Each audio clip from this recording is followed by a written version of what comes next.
서점이 미어터지는 불금을 꿈꾸는 책 팟캐스트 금요일 책에 빠지다 지금 시작합니다.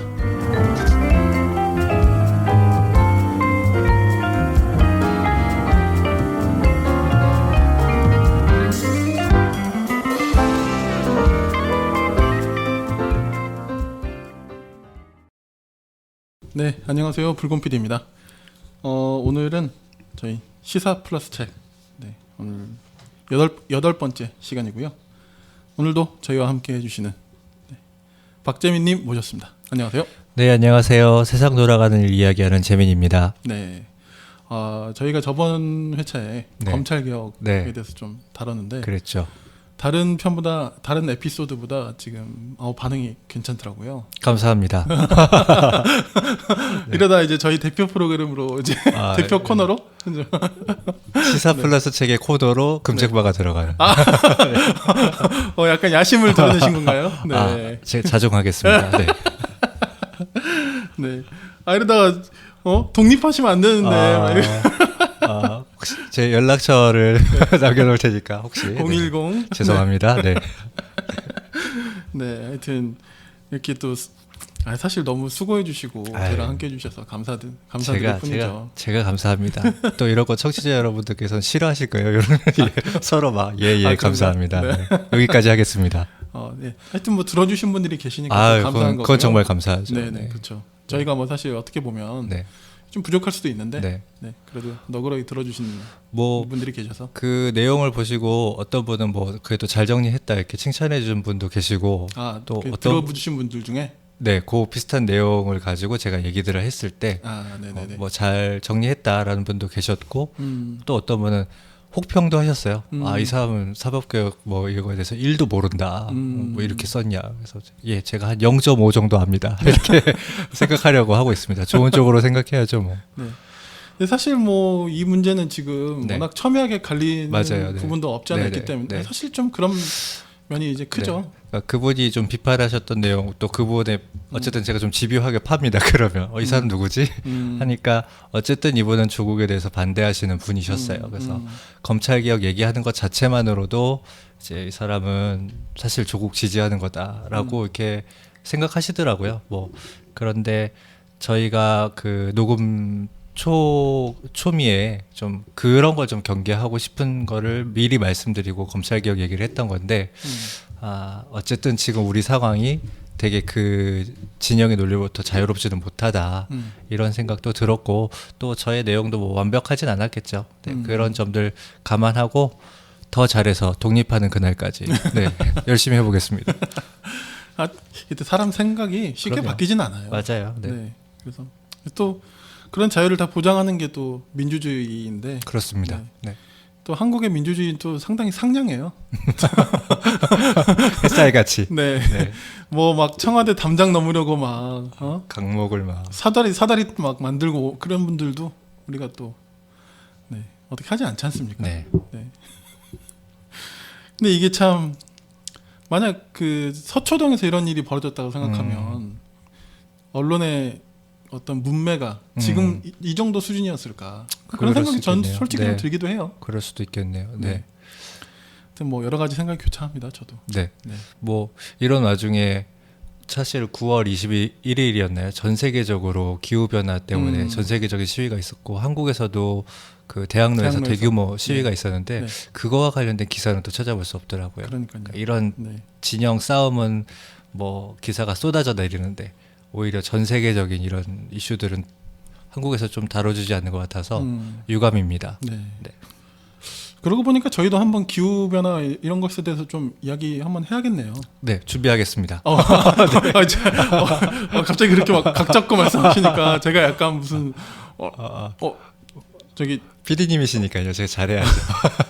재민 씨 준비해봐. 약간 절대 그런 거 아니고요, 청취자님들. 잘해주십니다. 아무튼 저희도 또 여러 가지 내용으로 또 찾아뵙도록 하겠습니다.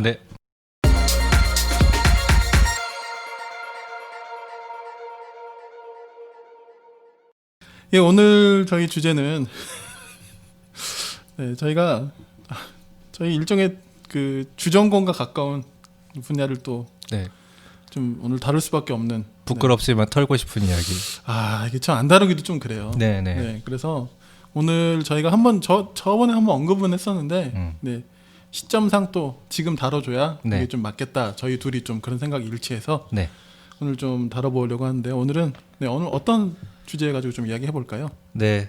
아마 뭐 기독교 신앙을 갖고 계신 분이나 아닌 분들이나 뉴스를 통해서 많이 들으셨을 거예요. 명성교회 불법 세습 사건에 대해서 한번 다뤄보도록 하겠습니다. 네. 뭐 사실 명성교회 불과 한 5년, 10년 전만 해도 모르는 분들도 상당히 많았을 거예요. 그렇죠. 네. 그런데 이제는 뭐 포털만에 막 네네네. 포털만을 장식하고 그쵸. 일간지에 막 주요 일간지들에 다 실리고 이제 저녁 메인 거의 뉴스에 나오고. 모르는 사람이 이제 없을 거예요. 네. 네. 자, 이 명성교회 어떤 교회인가요? 네, 명성교회는 스스로 항상 이렇게 자랑을 합니다. 재적 성도 10만, 출석 성도 약 5만. 예, 반이죠. 네. 아무튼 이 숫자에 빛나는 세계 최대의 장로 교회입니다. 돈 얘기부터 해서 좀 쑥스럽지만, 네, 1년 예산이 약 370억. 네. 보유한 부동산이 공시지가로만 1,000억 원대라고 합니다. 아, 너무 돈 얘기만 하는 거 아니야? 라고 해서 이 교회에 대해서 조금 더 말씀드리면, 네, 주로 이제 명성교회라고 하니까 사람들이 얘기할 때 뭐 명성을 뭐 어쨌네, 명성을 깎았네라고 얘기하는데 그런 뜻이 아니라 이 교회가 강동구 명일동에 있어요. 그래서 그렇죠. 교회를 세워질 때 명일동의 소리가 되겠다. 그래서 명성이라는 뜻으로 1980년 7월 6일에 생겼다고 하고요. 제가 과거에 이 강동구에 좀 살았었어요. 그래서 그러세요? 여기 아주 익숙합니다. 그래서 과거에 이 버스 이명박 전 시장님이 개편하시기 전 기준으로 네네네. 과거에 500번, 569번. 네. 네. 역시 현지인의 네, 디테일인가요? 과거 로컬로서 제가 네. 그 명일동에서 잠실 거쳐서 가는 버스 노선이 있었거든요. 네. 여기 종점이 있었던 아무튼 명일동에 홍우상가라고 있었어요. 네. 네. 거기 2층에서 이제 자주 거론할 문제적 인물이라고 저는 얘기하고 싶습니다. 김사만 씨와 20명의 성도들이 모여서 첫 예배를 드리면서 시작한 교회였죠. 그렇죠. 네. 명일동의 소리라 사실 지역교회로서 나쁜 이름, 괜찮은 이름이에요. 네, 네. 뭐 자기들도 이 당시에는 뭐 세계 최대의 뭐 장로교회 이런 거 되리라고 생각을 못했겠죠. 네. 그러니까 이제 명일동에서 이제 소위 복음 전하는 좋은 교회가 되겠다라는 의미로 이름을 짓지 않았을까 싶어요. 네. 그 명일동 홍우상가 2층에서 이 20명의 성도님들과 하시던 그 시절만큼은 네, 사실 이분도 사실 처음에는 그 순수함과 그렇죠. 목회단 열정으로 가득하셨겠죠. 네, 뭐 이 교회가 유명했던 거는 지금도 유명한 거 어쨌든 새벽기도 열심히 그쵸. 하는 거 네. 엄청 유명하고요. 또 김사만 목사도 초기에 이분이 또 이 옛날 분 같지 않게 키가 엄청 크세요. 꽤 큰 편이세요. 맞아요. 그러니까 그 작은 상가에서 열정적으로 뭐 예배인도 하고 찬양할 때 팔쩍팔쩍 뛰었는데 천장까지 이렇게 막 닿아갖고 성도들이 웃으면서 즐겁게 뭐 기독교의 신인 하느님을 찬양하고 이랬다고 합니다. 그래서 어쨌든 이런 것들이 되게 긍정적으로 평가를 받으면서 교회가 좀 성장하기 시작했고요. 하지만 다시 조금 돈 얘기로 돌아가면 사실 결정적이었던 건 그 당시 이 시절에 시내버스 종점이 있었다는 건 사실상 서울의 변두리 지역이었다는 그렇죠. 거잖아요. 네. 근데 여기가 또 그린벨트로 대규모로 묶여 있었는데 이 시절에 이제 그린벨트가 풀리면서 여기에 지금 가보시면 아파트 단지가 엄청 서 있거든요. 아파트 단지가 개발되면서 이쪽으로 이제 이주해 오시는 분들이 뭐 저 교회 괜찮다더라, 재밌다더라 이러면서 사실 몰리기 시작하면서 교회가 급성장한 것도 분명히 하나의 요인이다라고 짚고 가야겠죠.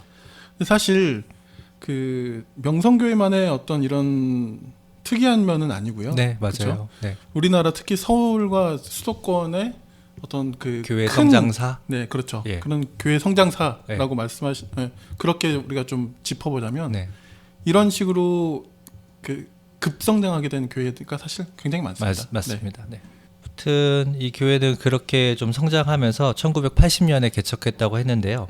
1983년에 드디어 홍우상가 2층을 나와서 건물을 세웁니다. 교회 건물을 지었고요. 근데 이것도 이제 몰려드는 사람들이 감당할 수 없어서 그 자리에 있던 건물을 부셔버리고 다시 건물을 1987년도에 다시 지어요. 그게 지금 혹시라도 이 교회 앞에 가보시면 두 개의 첨탑이 우뚝 서 있는 이 교회의 상징적인 이미지거든요. 이게 이 교회를 87년도에 예배당을 신축하는데 여기 규모가 약 4,000석 정도 들어가는 건물인데 이것도 또 감당이 안 된 거예요. 아까 말씀드렸다시피 지금 뭐 5만이 출석한다. 물론 이제 대형 교회들은 예배 순서를 아침 일찍부터 뭐 오후까지 이렇게 막 나눠서 뭐 1부, 2부, 3부, 4부 막 이런 식으로 예배를 5부, 6부도 막 네네, 있고 막 갑니다. 그럼에도 불구하고 감당이 안 되니까 2011년에 옆에 이제 새 성전이라고 표현하는데요. 그거를 지었는데 여기가 이제 7,200석 규모의 대예배실, 1,600석 규모의 소예배실. 소예배실이 1,600석. 이게 웃기더라고요. 1,600석의 소예배실입니다. 아니 뭐 네, 7,200석보다 작긴 하니까요. 작으니까요. 네. 그래서 이런 또 예배당을 지었죠. 그러면서 어쨌든 명실상부 장로교회 중에 한국을 대표하고 세계에서 가장 큰 규모의 장로교회, 또 장로교가 아니더라도 한국을 대표하는 교회 중에 하나로 자리매김을 한 거는 사실이고요. 네. 그러면서 뭐 자리가 사람을 만든다고 이제 검소하고 이렇게 열심히 있고 이랬던 동네 목사님이 한국을 대표하는 목사로 발돋움하기도 합니다. 그래서 김사만 씨는 자기가 그 속해 있는 교단, 그 장로교 중에 우리나라의 장로교가 되게 많아요. 한 뭐 200개 가량 된다라고 하는데 그 중에서 어쨌든 소위 메이저인 교단은 뭐 예장 통합, 뭐 예장 합동 등등등 이렇게 있는데 이 김사만 씨가 속한 교단은 예장 통합이라는 교단이고 이제 이후에 교단 얘기를 할 땐 예장 통합이라고 생각해 주시면 되는데 이 교단의 총회장, 어쨌든 가장 그 1년 임기이지만 가장 큰 총회장도 하고 그다음에 한국 기독교 교회 협의회라고 지난번에 우리가 다뤘던 한기총 얘기할 때 살짝 나왔었는데 그렇죠. 한기총 이전에 있었던 그 교단들의 연합체인 한국 기독교 교회 협의회 회장도 하는 등 네. 쉽게 말해서 대통령과 밥 먹을 수 있는 목사로 이제 한국을 대표하는 그렇죠. 목회자로 유력한 인사로 발돋움하게 되죠. 우리나라의 대형 교회가 한두 개가 아니기 때문에 그렇죠. 네. 교회가 이렇게 컸고 뭐 대통령과 밥도 먹고 뭐 사실 그럴 수 있지 않습니까? 네, 지금 네. 현실에서는. 네. 자, 그런데 이제 이 명성교회가 문제가 되게 된 것은 바로 이제 세습이 네, 이제 세습이죠. 그렇습니다. 자, 그러면 세습이라는 것은 뭐 제3의 누군가를, 그러니까 교회가 어떤 절차대로 청빙을 해서 제3의 누군가를 뽑는 것이 아니라 쉽게 말하면 자기 아들한테 이제 교회 물려주는 것이 세습이잖아요. 그렇죠. 그렇다면 이제 이 아버지의 교회를 이제 물려받으려고 하는, 네. 사실 지금 거의 물려받은 것으로 지금 거의 확실시 되는 이분을 우리가 또 좀 알아봐야겠네요. 네, 저는 개인적으로는 이제 그 교단의 헌법상 세습이 아직 금지되어 있는 상황이거든요. 통합 헌법은 네, 그렇죠. 네, 그러니까 저는 이제 그 아드님께서 교회를 불법 점거하고 계시다 이렇게 좀 표현을 하는데요. 뭐 사실 그렇죠. 네. 뭐 그렇습니다. 법적으로 그런 거고요. 이분에 대해서 좀 말씀을 드려보겠습니다. 네. 이분 이름이 참 독특합니다. 네, 그렇죠. 뭐 김사원 목사 아들이니까 김씨일 테고요. 이름은 성은 김이요, 이름은 하나입니다. 사실 뭐 있을 수 뭐 그냥 어떻게 보면 평범한 이름일 수도 있는데 예쁜 이름이네요. 네. 네. 근데 뒤에다 님자를 붙이면 좀 어색해져서 그렇긴 한데요. 네, 지금 또 상황에서는 또 특히 더 좀 어색해지죠. 그렇습니다. 김하나 씨에 대해서 한번 말씀을 드리겠습니다. 김사만 씨의 장남이고요. 1972년 경기도 하남시 망월동에서 태어나셨습니다. 고3이던 1991년에 도미 하셔서 네, 매사추세츠 주립대학 에머스트 캠퍼스에서 역사학을 전공하셨고요. 그 이후에 약간 진보적인 신학교로 알려져 있는 프린스턴 대학교, 또 이분도 어쨌든 예산 통합 소속이기 때문에 한국에 돌아와서는 광나루에 있는 장로회 신학대학교 신학대학원에서 석사를 합니다. 네. 그리고 다시 이제 미국으로 갔는데요. 원래는 이제 프린스턴에서 신학 석사를 했으면 프린스턴으로 박사를 가는 게 좀 자연스러운 과정일 수 있는데 무슨 사정이 있었는지 프린스턴으로 가지 않고 두루 대학이라는 곳으로 가서 거기서 이제 철학 박사 학위를 받았죠. 박사십니다. 그래서 근데 이제 세습이 막 문제가 됐을 때 이분에 대해서 이제 어떤 분들이 뭐 페이스북이나 이런 데서 공개적으로 세습하지 말아라라고 하면서 썼던 그 메시지들을 공개 메시지들을 좀 보면 이제 같이 유학했던 분들이 그래요. 아, 뭐 다른 사람들, 다른 큰 교회 목사 아들들이나 아니면 뭐 재벌들의 아들들이나 되게 막 사치를 부리는데 사실 목사님 그런 분 아니시지 않으셨냐고 되게 검소하게 대형교회 목사 아들이지만 검소하고 또 겸손하고 그래서 너무 좋은 인상을 받았는데 왜 세습하려고 하냐 이런 공개 메시지를 보내셨던 걸 제가 분명히 기억하고 있어요. 저도 몇 개 본 것 같네요. 네.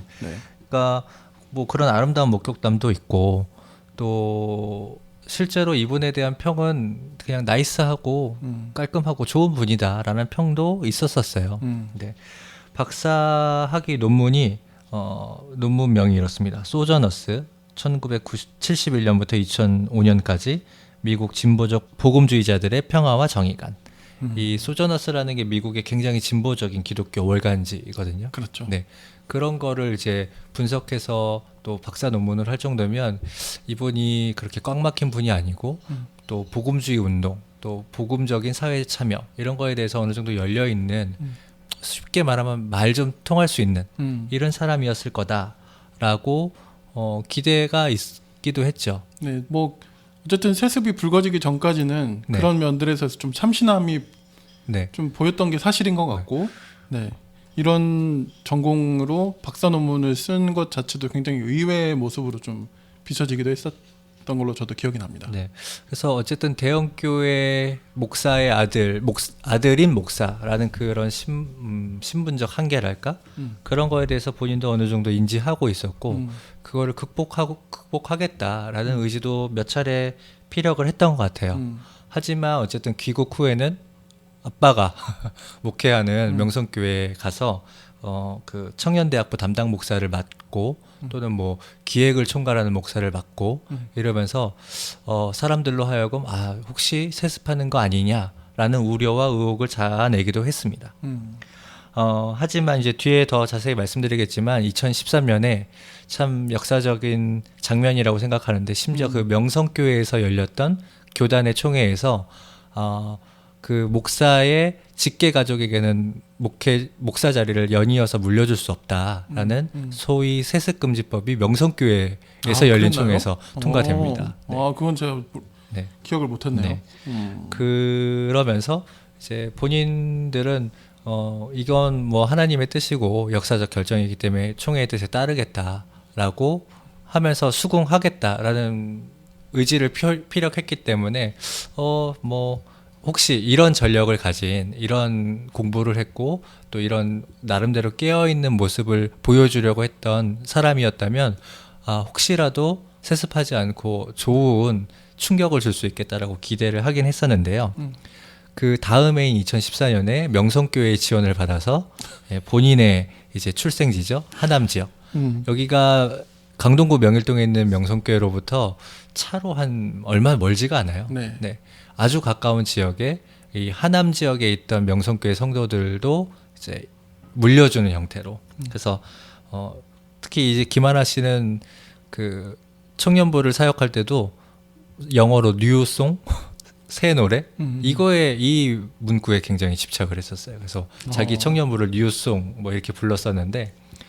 그래서 이름이 새노래. 네, 그래서 새노래 명성교회라는 것을 분립 개척하게 됩니다. 근데 사실 세습을 비판하시는 분들에서는 이것도 세습의 변형된 유형이라고 보거든요. 사실 뭐 좀 냉소적인 시각으로는 이때부터 이미 좀 전조 형상으로 보고 있죠. 그랬었습니다. 근데 이제 그래도 사람들이 그래도 저 명일동에 있는 교회에 다 좀 집어삼키지 않은 게 어디냐. 뭐 저 정도는 조금 그래도 용인해 줄 수 있지 않느냐라고 바라보는 시각들도 있었고요. 그렇죠. 예, 또 이때 김하나 목사를 따라서 간 성도들도 많이 있었고 정말로 하남에서 좋은 교회를 만들겠다라는 어떤 그 따라간 신도들의 마음, 또 김하나 목사도 그런 거를 좀 밝혔고 그렇게 해서 어쨌든 이제 2014년부터는 하남에서 새노래 명성교회라는 교회를 담임하면서 목회를 계속했었습니다. 그런데 시간이 흘러서 2017년 11월쯤에 명성교회를 최종적으로 불법 점거하는 세습을 시도하는 사태가 벌어지게 되면서 이 문제를 일으킨 논란의 인물이 돼버린 거죠. 그러니까 뭐 다시 이걸 좀 정리해 보자면 한 2013년 9월에 저희 몰랐는데 예장통합 명성교회에서 열린 예장통합총회에서 네. 세습 금지법이 84% 네. 이렇게 찬성이 됐다. 네네. 이렇게 되어 있네요. 그렇죠. 그래서 그거에 당연히 따르겠다라고 명성교회는 입장을 밝혔는데 2014년에 1년도 안 지났을 때 방금 소개해 주셨던 새노래 명성교회로 분립 개척해서 김하나 씨가 이제 담임 목사로 네. 가게 되고, 그리고 2015년 12월에 김사환 목사가 은퇴를 하네요. 네. 근데 이게 은퇴를 먼저 선은퇴하고 나서 이게 이렇게 하는 것도 가능한가요, 원래는? 그러니까 아니에요. 원래 2015년 12월에 그 교단에서 정해놓은 정년에 따라서 김사환 목사 더 이상 명성교회 담임 목사 뭐를 할 수 없게 되었어요. 그럼 당연히 그 전에 그 후임 담임 목사를 정하는 과정을 사실 2015년에 쭉 해서 은퇴하고 새 담임 목사가 어쨌든 그 자리를 이어가고 이런 작업을 했어야 되는데 명성교회가 2015년에 차일 피일 미룹니다. 이거를. 그리고 후임자가 어쨌든 결정 안 된 상태에서 은퇴를 해버리는 거예요. 그리고 뭐 비상 체제로 가겠다. 일단은 우리가 아직 결정을 못했다. 뭐 고민하고 있다. 기도하고 있다. 그래서 설교는 당분간 원로 목사님이 되신 김사환 목사님께서 계속 하신다. 이러면서 미루다가 이제 세습을 안 할 것처럼. 이때 김사환 목사가 은퇴할 때도 그 대한민국 1등 신문이죠. 조선일보 하고 1등이었습니까? 그냥 본인들의 주장이죠. 1등 신문이라고 주장하는 조선일보하고 인터뷰를 하면서 뭐 이런 얘기를 해요. 내가 그 교회에서 목사를 모시는 거를 청빙, 뭐 이렇게 초청해서 불러와서 앉힌다, 뭐 이런 뜻인데요. 청빙을 하는 그 위원회가 있고 위원들과 자기가 식사를 하면서 우리 아들을 후보에서 빼주면 좋겠다. 후보가 될 수 없어요. 헌법에 교단 헌법에 의하면. 근데 그런 말을 하는 겁니다. 우리 아들을 후보에서 빼줬으면 좋겠다. 뭐 이런 일에 논란의 여지를 남길 필요는 없다고 생각한다. 뭐 이런 얘기를 했다고 저희가 조선일보 인터뷰에서 얘기를 하고. 내버려 두면 사실 안 되는 건데. 안 되는 건데 뭐 근데 뭐 의지의 표현이라고 봐줄 수도 있었겠죠. 요 당시에 그렇구나 진짜 안 할 건가 보구나라고 얘기는 할 수 있었을 텐데 사실은 이렇게 대형 교회를 세운 사람의 어쨌든 일궈온 사람의 목사의 카리스마가 엄청나고 교회 장악력이 엄청나잖아요. 그렇죠. 네. 그런데 이 교회 장로들이 처음으로 그 원로 목사의 어떤 가르침과 방침에 반발하는 게 아닙니다. 아드님 모셔와야 됩니다. 라고 반발을 하는 거죠. 그래요? 네. 그래서 2017년 3월 봄 따뜻한 봄이 되었을 때 명성교회가 갑자기 그 교회를 좀 꾸려나가는 굳이 말하자면 이사진 같은 데를 이제 당회 장로들로 구성된 당회라고 하는데 네. 거기에서 가만히 있는 갑자기 김하나 목사를 우리 후임 목사로 청빙하겠다라는 거를 결의를 해버려요. 그리고 심지어 새노래 명성교회하고 명일동에 있는 명성교회하고 합병하겠다. 이렇게 하면은 사실 그 교단 헌법에 있는 세습금지법을 피해갈 수 있어요. 직계한테 물려준 게 아니라 두 교회가 합병하면서 그 합병한 한 교회 목사 대표자를 공동의 대표자로 세우겠다라고 하니까 이게 대표적인 세습의 편법이거든요. 네. 뭐 다른 교회들 중에도 이렇게 하는 경우가 많아요. 너무 많습니다. 네. 그래서 그 당시 사람들이 저런 식으로 하려고 그랬구먼 이렇게 하면서 이제 사람들이 들고 일어났죠. 저렇게 하면 안 된다. 근데 이 당시에도 그 아들인 김하나 목사는 그 합병 결의안에 일체 반응을 하지 않아요. 저쪽에서 쿵 했으면 이쪽에서 짝 해줘야 되는데 짝을 안 하는 거예요. 김하나 목사가. 그러니까 또 사람들이 속으로는 역시 김하나 목사 또 김하나 목사의 팬들이 있었는데 우리 목사님 역시 감사하다. 이렇게 처음에 약속을 지켜주신다라고 했었죠. 이렇게 좀 소강 상태랄까? 이게 또 쭉 갑니다. 어쨌든 명성교회는 합병을 결의했고 김하나 목사를 데리고 오겠다라는 거를 내부적으로 통과시킨 상황에서 소강 상태가 쭉 가다가 이제 그해 10월에 사실은 그 지역에 있는 교회들을 관할하고 감독하는 지역 교회들의 모임이 교회 위에 노회라는 게 있어요. 그래서 사실은 노회에서 자기들이 관할하는 지역 교회들의 담임 목사는 누가 됐으면 좋겠다 이런 걸 다 결정하는 권한이 사실 노회에 있거든요.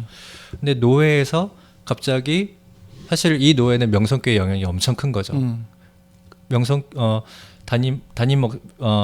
담임 목사로 김하나 목사를 청빙하겠다라는 게 노회에서 갑자기 통과가 돼 버려요.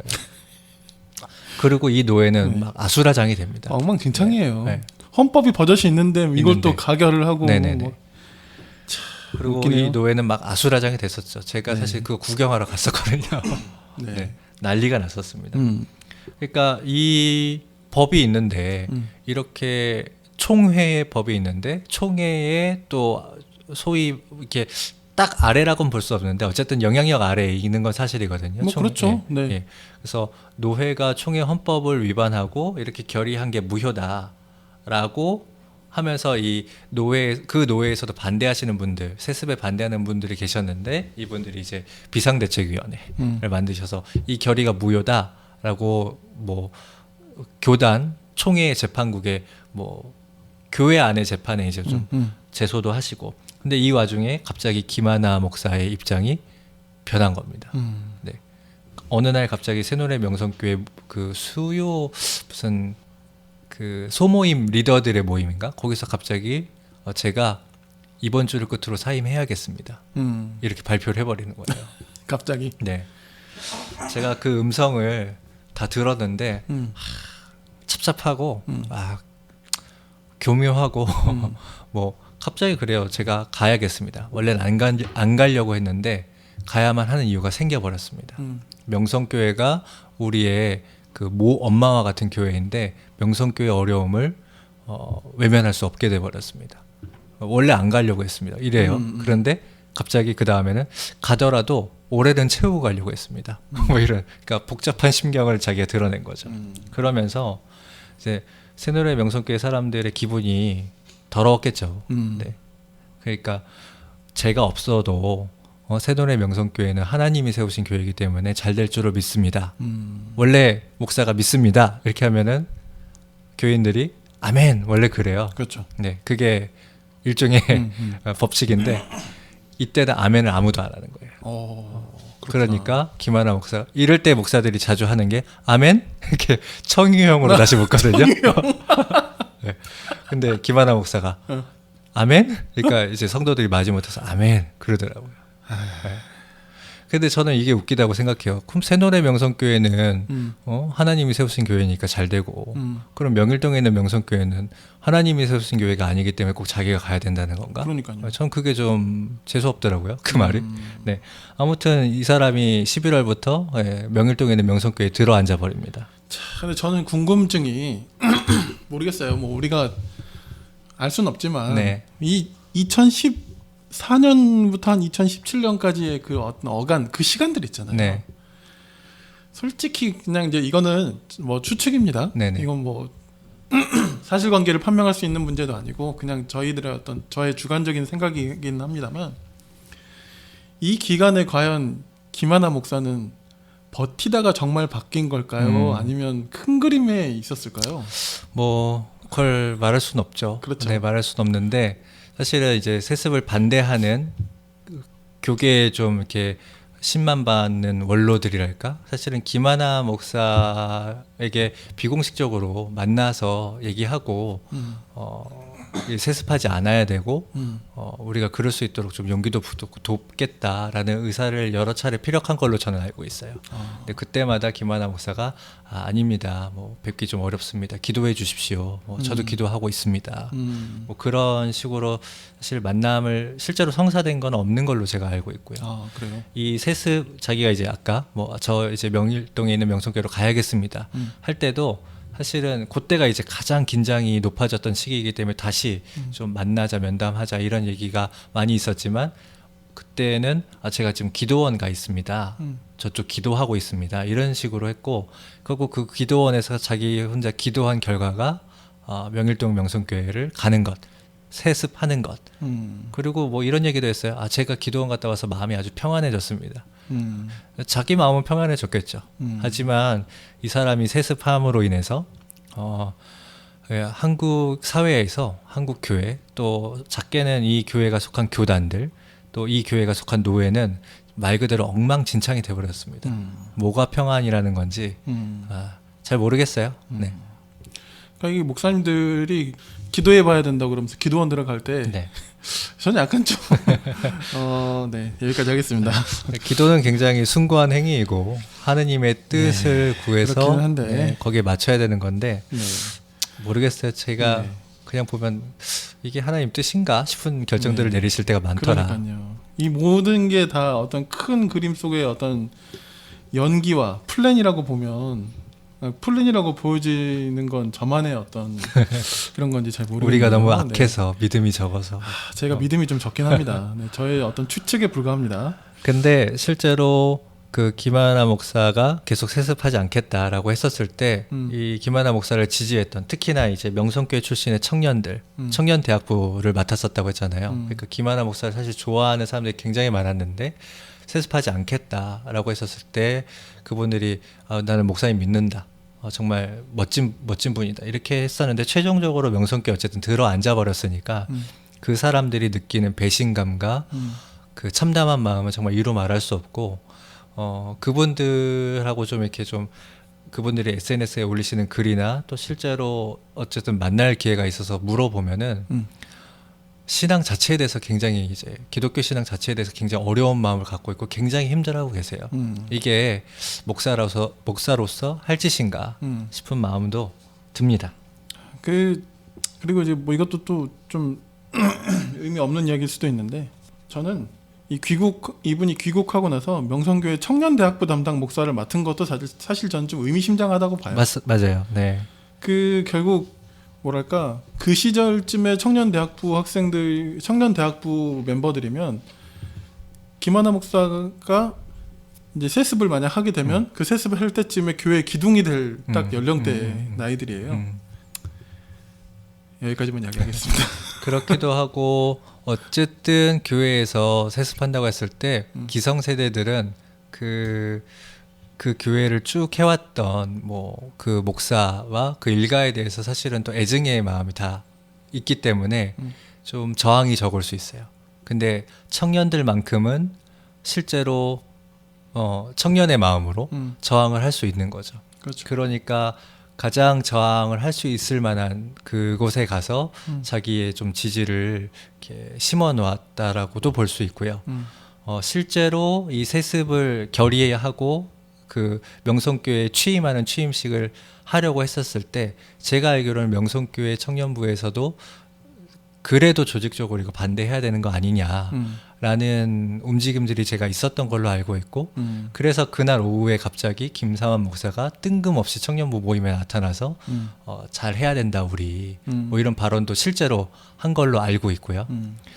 당일날 취임식 때 청년들의 자리를 여기 아까 7,200석 막 이랬죠.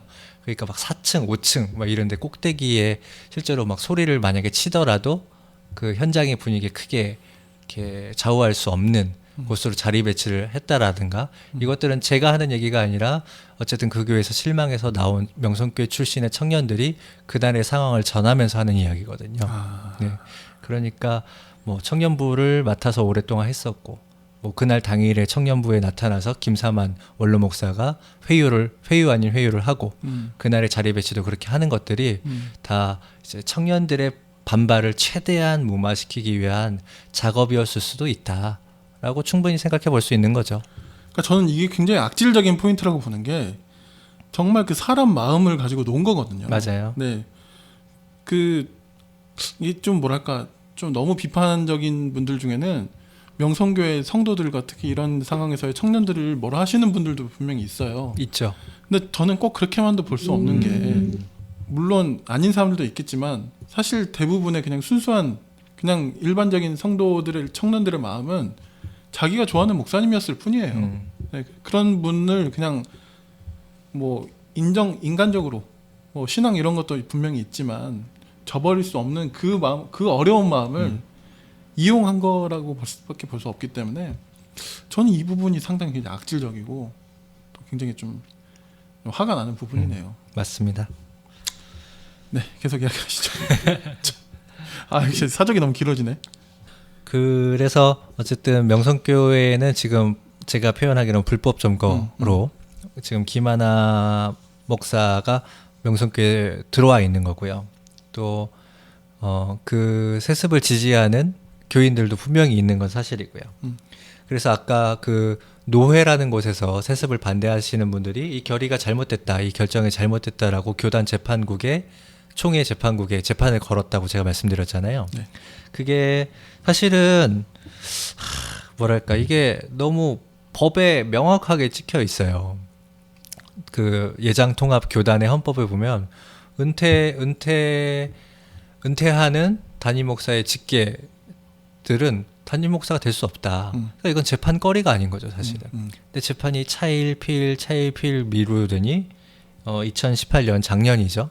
8월에 교단 재판국에서 드디어 판결 결과가 나오는데 원래 그 재판 국원들이 총 15명이거든요. 네. 8대 7로. 8대 7. 네. 야구에서 케네디 스코어라고 하죠. 이거를. 케네디 스코어. 네. 네. 누가 8이고 누가 7인지 모르겠는데요. 8대 7로 김하나 목사의 명성교회 청빙이 적법하다고 결론이 내려졌습니다. 뭐 우리 아주 깔끔하게 했습니다. 이렇게 해버리는 거예요. 그래서 재판국이 이거를 인정해주는 결정을 내려버리는 거죠. 근데 그 다음 날인가 다다음 날인가 7명이 사퇴해요. 이 재판국의 7명이 사퇴해버려요. 그래서 8명이 누구인지 밝혀져 버린 거죠. 네. 안 밝히려 했으나 밝혀진. 아무튼 이 결정이 엄청난 반발을 가져왔고 예장통합교단을 중심으로 또는 교계의 여러 곳에서 이거 정말 잘못됐다. 그리고 매년 그 장로교회들은 9월마다 총회를 하거든요. 이 총회가 어쨌든 교단의 최고 의사결정 기구예요. 여기서 이 잘못된 결정을 바로 잡아야 된다라는 움직임이 막 정말로 들불처럼 막 일어났습니다. 그래서 2018년 9월 총회에서 정말로 이 세습을 완성짓고자 하는 사람들과 이 세습을 막아내고자 하는 사람들이 진짜 일대의 진검승부를 벌인 거죠. 결과는 그런데 이 교단 내에서 이 위법한 힘으로 밀어붙인 이 위법한 결정에 대해서 힘으로 밀어붙인 불법 세습과 이 위법한 결정에 대해서 분노한 여론이 더 많았던 거예요. 그래서 결국 어떻게 됐느냐? 원래 총회에서는 그 1년 동안 있었던 여러 가지 일들에 대해서 보고를 받고 총회가 그 보고를 받아야 그 결정이 끝나는 거거든요. 근데 김하나 목사의 담임 목사를 인정한 그 재판국 보고를 총회에서 안 받겠다라고 압도적으로 결정을 해버리고 심지어 재판 국원들을 전원 교체해버려요. 그리고 이때 헌법위원회라는 데가 또 있어요. 그 교단의 헌법을 다루는 기관인데 여기에서 이런 재밌는 짓을 벌입니다. 그 헌법 문구에 은퇴하는 목사의 직계는 안 된다라고 되어 있거든요. 은퇴하는. 근데 아까 말씀드렸다시피 김사한 목사는 2015년에 은퇴했잖아요. 그렇죠. 그러니까 은퇴하는이 아니라 은퇴한이기 때문에 이 경우는 세습에 해당되지 않는다라는 말을 올리는 거죠. 언제부터 이렇게 우리 한글이 시제에 이렇게 세밀했는지. 똑똑한 사람들이 많다는 생각을 했어요. 제가. 그리고 이러니까 이런 장난짓 하는 사람들이 디테일이 달라요. 돈을 버는구나 이런 생각했습니다. 제가 돈을 못 버는 이유는 이런 데 좀 둔감하기 때문인 것 같다. 근데 아무튼 이것도 말장난이다라고 하고 그럼요. 그렇죠. 이거 상식적으로. 그래서 총회에서 이것도 헛소리 하지 마라 라는 식으로 돼버려요. 그래서 이때는 총회에서 명성교회가 사실상 완패합니다. 재판도 다시 하게 돼버렸지. 그 헌법을 좀 바꿔갖고 세습을 허용하게 하려는 것도 망했죠. 그래서 이때는 총회에서 명성교회가 완패를 하고 이러니까 이제 명성교회가 명성교회 세습파 교인들이 엄청 반발하는 거죠. 총회가 뭐 인민재판식으로 떼법에 의해서 적법한 것들을 다 망쳐버렸다. 자기들 인정할 수 없다. 이런 식으로 해버립니다. 어쨌든 재판 보고가 받아들여지지 않았고 재판 국원들도 교체가 됐고 또 비대위에서 패소했지만 재심을 요청한 상황이었기 때문에 총회 재판국, 교체된 총회 재판국이 이 김하나 목사, 명성교회 담임 목사를 놓고 벌이는 재판을 재심하겠다라고 선언을 해버려요.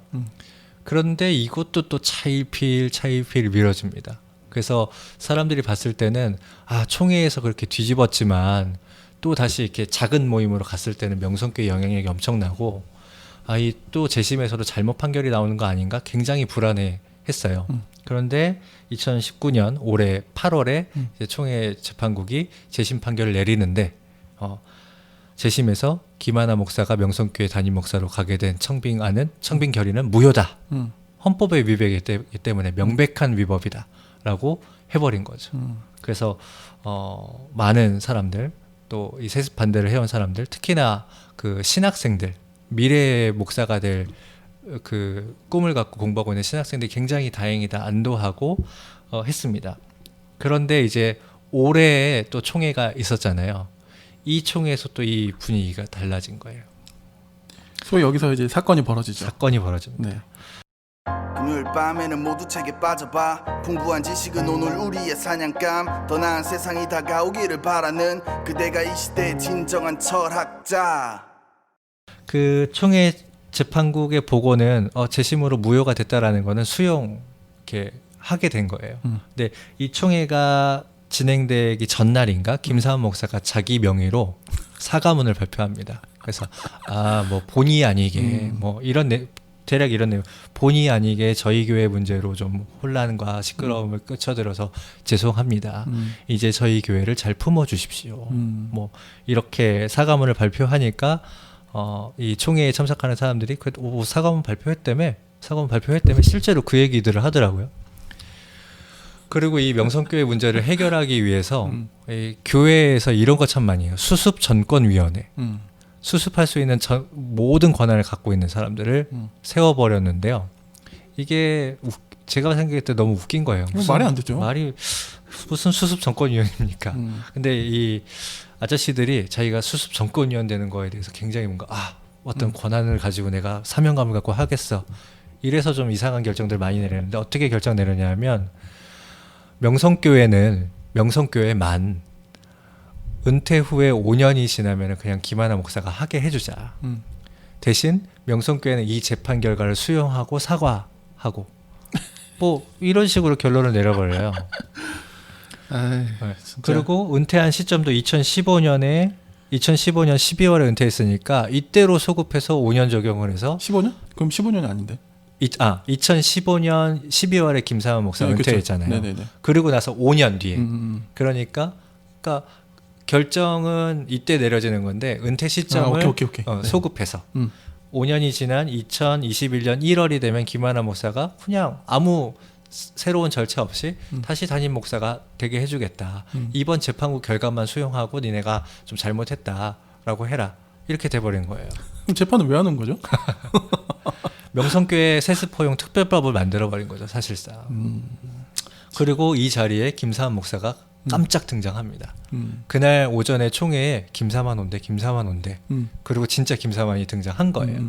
그래서 감언이설을 합니다. 뭐 가관이었어요. 저희 아버지가 제가 뭐 목욕을 했는데 때렸는데 목욕을 한다고 때렸는데 피가 나니까 때리는 걸 멈추고 약을 발라주셨어요. 우리 명성교회가 많이 맞았습니다. 이제는 품어주시고 총회를 다시 잘 섬길 수 있도록 해주십시오. 제가 웬만해서 이런 제안 잘 안 합니다. 근데 너무 기가 차서 이렇게 제안까지 해봤습니다. 이런 식으로 이 현장 분위기를 몰고 간 거죠. 그리고 이런 수습안을 내놓고 수습안을 토론 없이 그냥 표결하자 라는 식으로 그냥 결정해버리고 이거를 그냥 총대들이 또 압도적으로 총대들도 이제 피곤하고 귀찮은 거죠. 그러니까 압도적으로 이걸 가결시켜버립니다. 자, 보니까 이번 올해 9월에 있었던 그러니까 지난달이죠. 네. 이 총회가 뭐 방금 저희가 좀 간단하게 설명을 드렸지만 이게 왜 이렇게 이 총회 결정이 문제인지 다시 한번 저희가 좀 짚어봐야 될 것 같아요. 일단은 총회라는 구조에 문제를 좀 거론하고 싶어요. 네. 이 총회가 무려 1,500명이 모여서 회의를 하거든요. 목사 750명, 장로 750명 네. 통수를 맞춰갖고 그리고 월요일에 모여서 목요일까지 4일 동안 1년에 있었던 일들을 다 처리를 하는 거예요. 근데 사실상 월요일은 또 선거하느라 끝나거든요. 월요일 날 오후에 모여서 선거하고 이래서 끝나버리고 그러면 화, 수 그리고 목요일은 또 일찍 가고들 싶어 해요. 그러니까 이틀 조금 더 되는 시간 동안에 1년의 어떤 일들을 다 처리하는 거고 그러니까 진짜 옛날 전화번호 뭐 두께만큼의 회의안을 막 처리하는데 대부분 그냥 받읍시다 뭐 통과합시다 뭐 이거 좀 가시면 이해하십시오. 네. 뭐 발언 좀 길어지면 그만해 막 이러고 오래 논의하는 것들이 있어요. 뭐 그 연금 재단 목회자 연금 문제 이런 거. 그리고 뭐 은퇴 정년 이런 거 네, 그런 이런 거. 문제 뭐 총대수 줄이자 하는 거 안 된다. 뭐 이런 거. 안 된다. 네.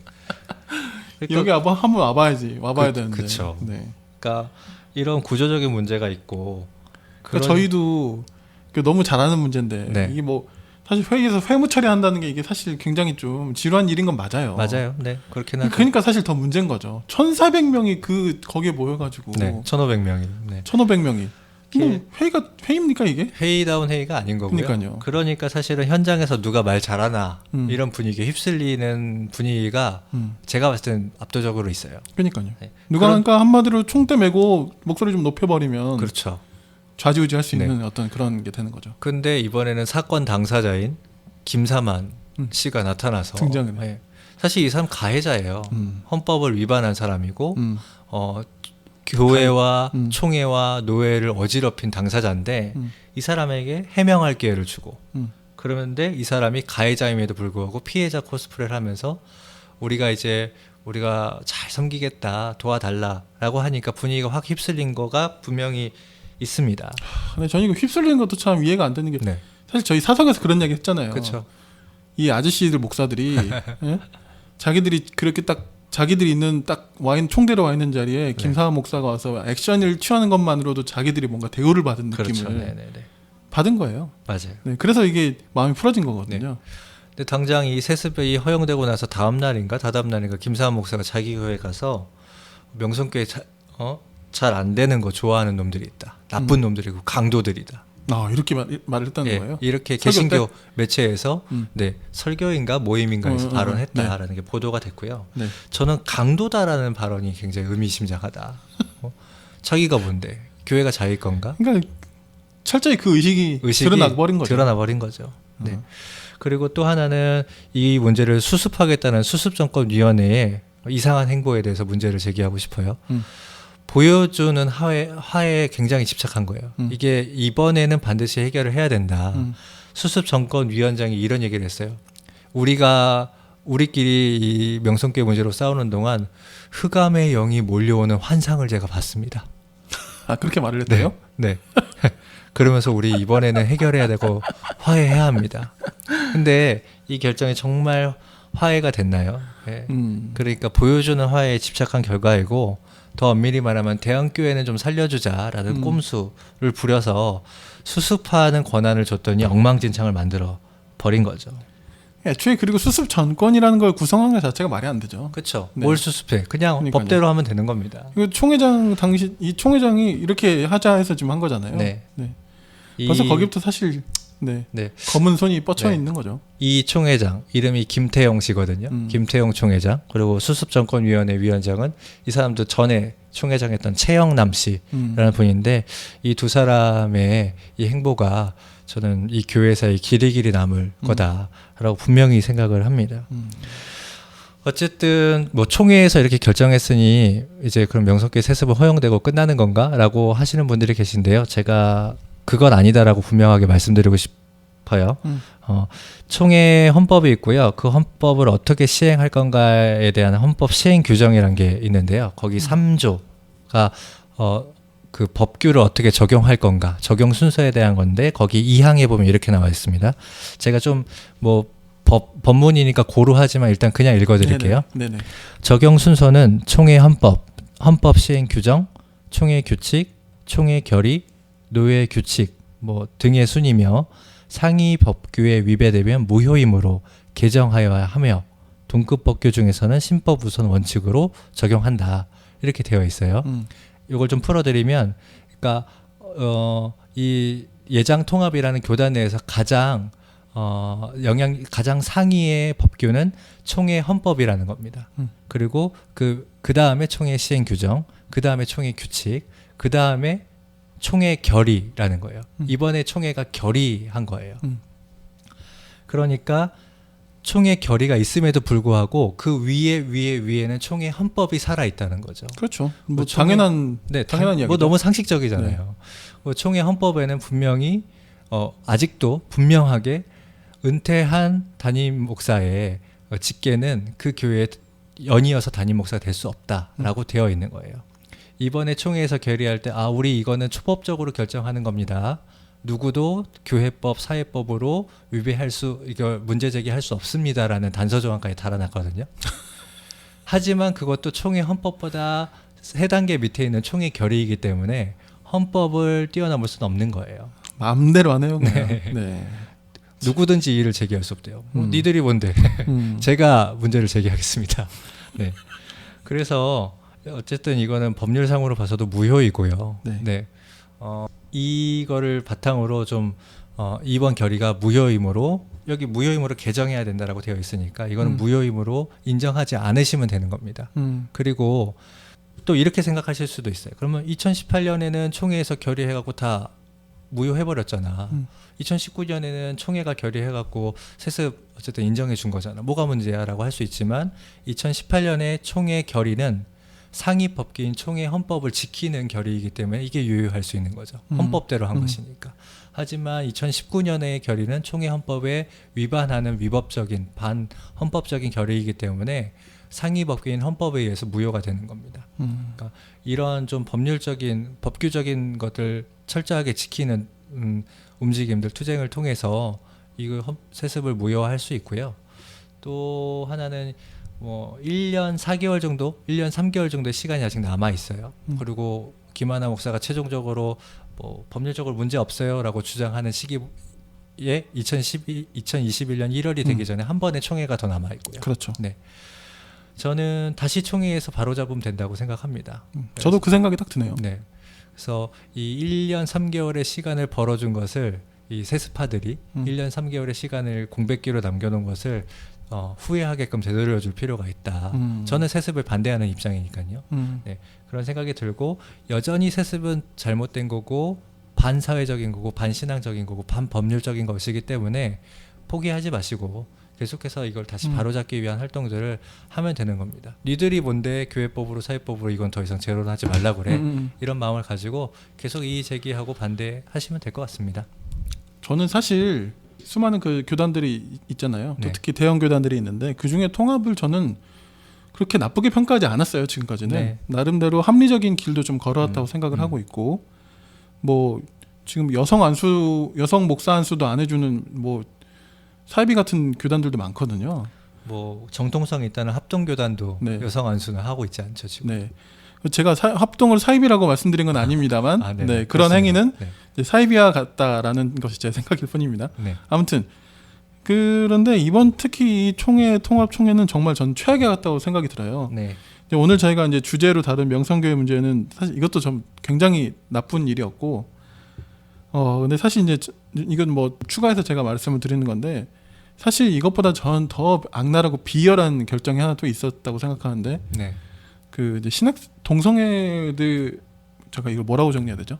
동성애 옹호자라고 낙인을 그렇지. 찍어서 신학생들의 어떤 그런 자신 그 발언이나 어떤 그런 뭐랄까요, 행위들을 동성애 옹호론자로 낙인 찍어가지고 네. 얘네들은 목사 안수 줄 수 없어 이런 식으로 지금 그렇게 해버린 거잖아요. 그렇죠. 전 사실 이게 사실 더 어떻게 보면 저는 더 큰 문제라고 생각하는데, 네.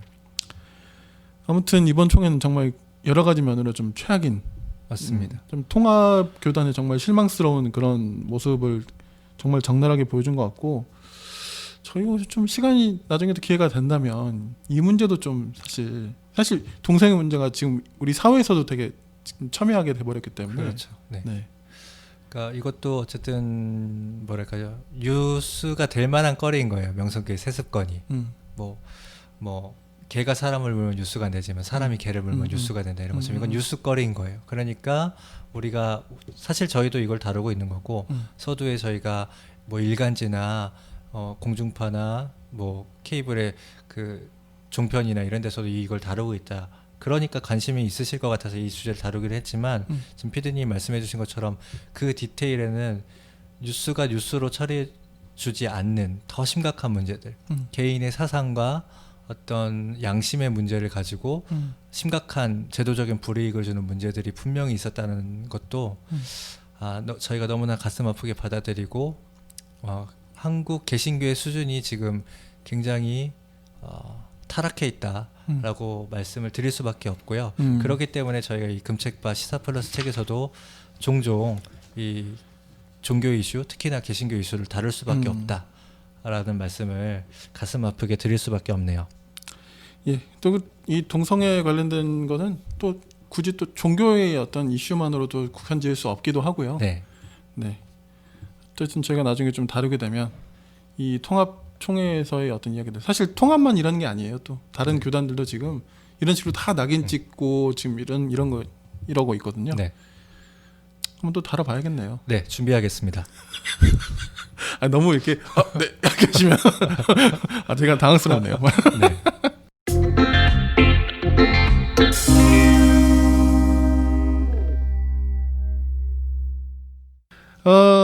참, 네. 이 명성교회 문제에 대해서 오늘 좀 이야기 나눠봤는데, 네. 뭐 마지막으로 좀 어떤 저기 책 얘기해야 되는구나. 시사플러스 책이니까. 그렇죠. 네, 책을 일단 소개. 네. 지난번에 네. 저희 금책과 출연하신 윤희님께서 네. 니들 왜 책 얘기는 안 하고 털기만 하냐. 그래갖고 네, 책 이야기를 안 할 수가 없습니다. 네.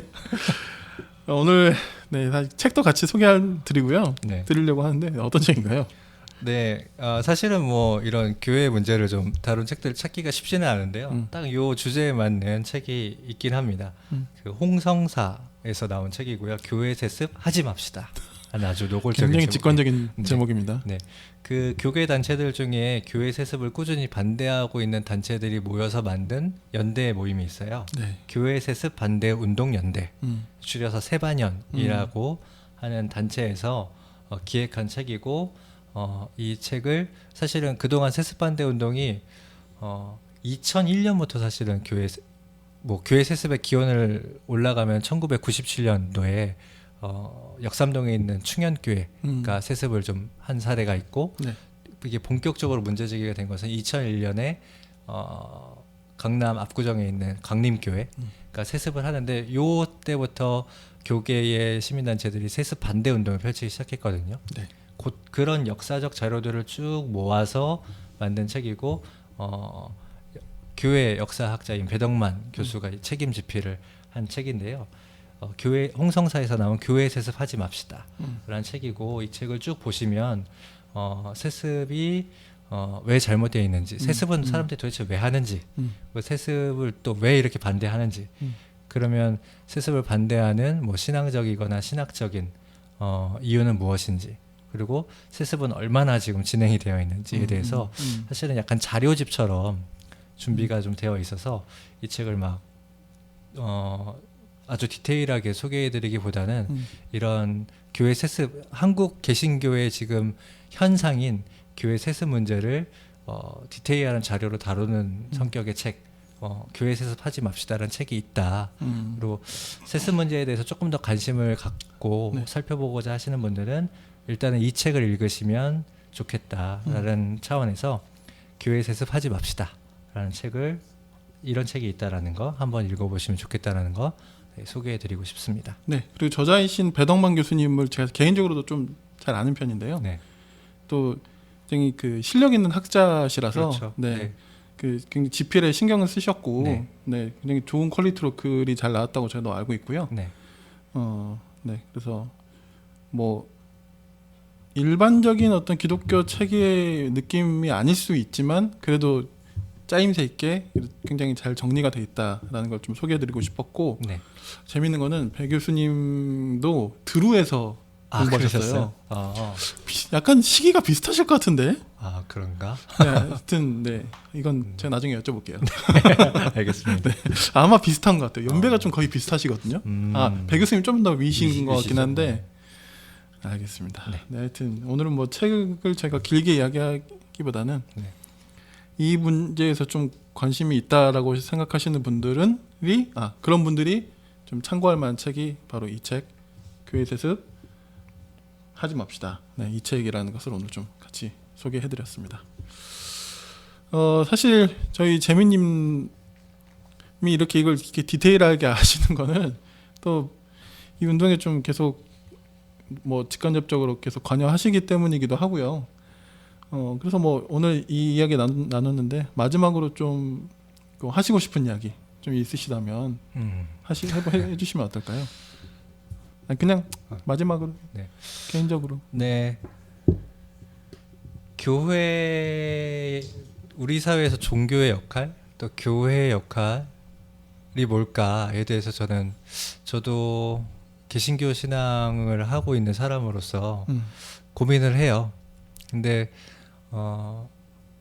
교회는 가난하고 소외된 사람들의 벗이 돼야 된다고 생각하고 그런 면에서 교회가 가난해져야 된다고 생각합니다. 그 교회에서 흔히 이런 얘기해요. 마음이 가난하게 해주십시오. 또는 뭐 심령이 가난하게 해주십시오. 이런 얘기하는데 저는 그건 좀 핑계일 수 있다라고 생각해요.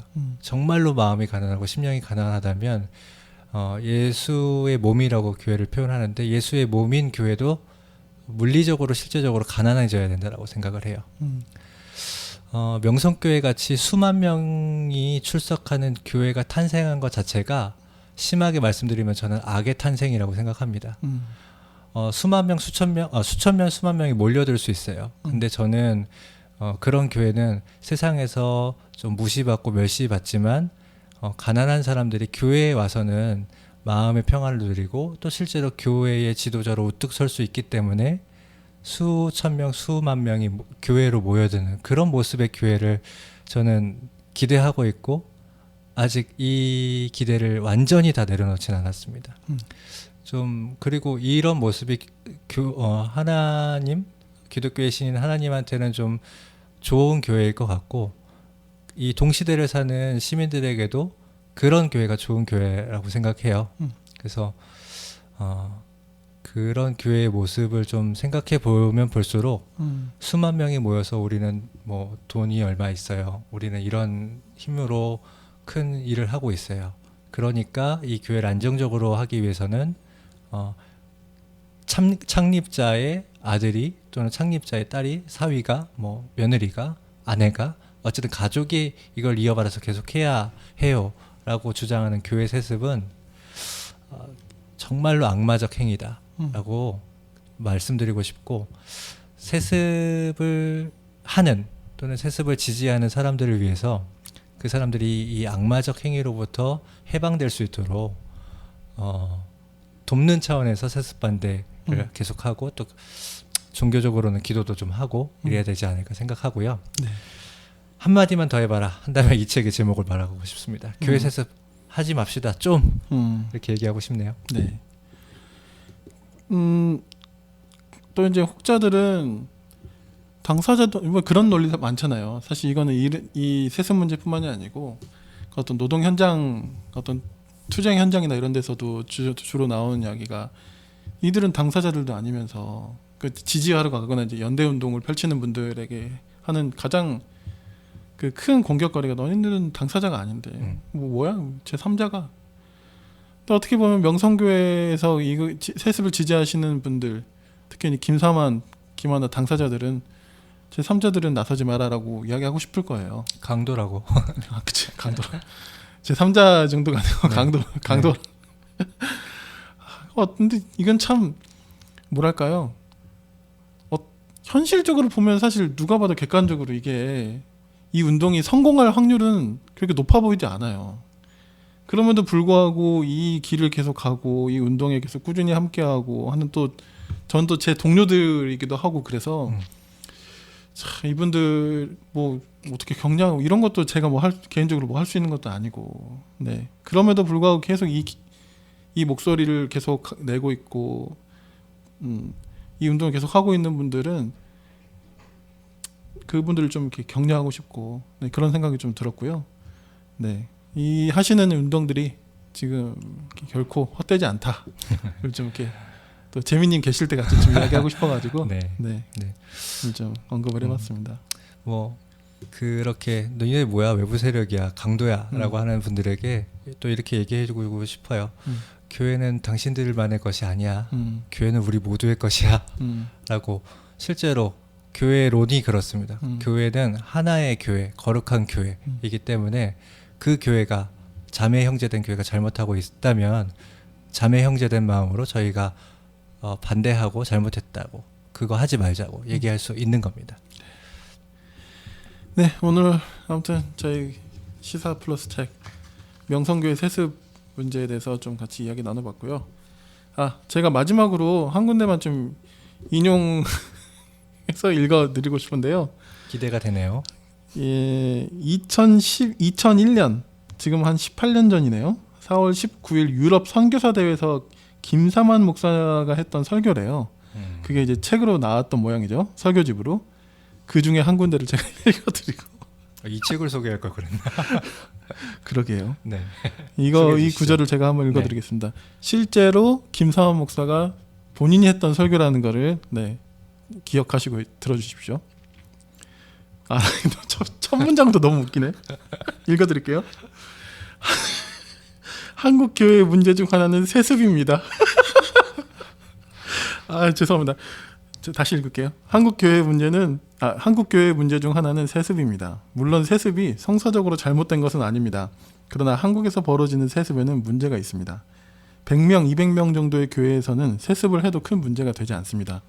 엄청난 부와 권세를 가진 대형 교회가 왕실처럼 대를 이어가려는데 문제가 있습니다. 주의 종으로서 최선을 다하여 사명을 감당한 후에는 내려와야 합니다. 그런데 자신도 내려오지 않고 대를 이어 자식에게까지 물려주는 것은 옳은 일이 아닙니다. 내려와. 선지자신데요, 이 정도면 거의. 그러니까 이게 예언자, 선지자가 기독교에서의 선지자가 이렇게 미래를 보는 이런 그렇죠. 것도 있고 있는데 그 어떤 경고하는 이런 어떤 뭐랄까요? 그 역할, 메신저 역할 있잖아요. 둘 다인가요? 약간 김적김의 느낌이 드는데요. 김사만의 적은 김사만. 누구다? 네. 참, 네. 조만간 내려오시길 기원합니다. 본인이 하신 얘기가 있으니까, 네. 본인이 하신 이야기니까 네. 무겁게 받아들이시지 않을까요? 그러겠죠. 네. 그래야죠. 주의 종으로서 최선을 다하신 머슴. 인생을 사셨는데 이 머슴 목회로 또 이렇게 삶을 보내신 김사만 목사님 기대합니다. 네, 지금이라도 회개하시고 돌이키셔서 뭐 한때 잘못했지만 회개한 존경받는 목회자로 이 사역을 잘 마무리하시기를 기대해 봅니다. 네, 오늘 저희 시사 플러스 책 8번째 시간은 명성교회 세습 문제 같이 또 이야기해봤고요. 교회 세습하지 맙시다. 이 책도 함께 소개해드렸습니다. 오늘 수고 많으셨습니다. 네, 감사합니다. 감사합니다.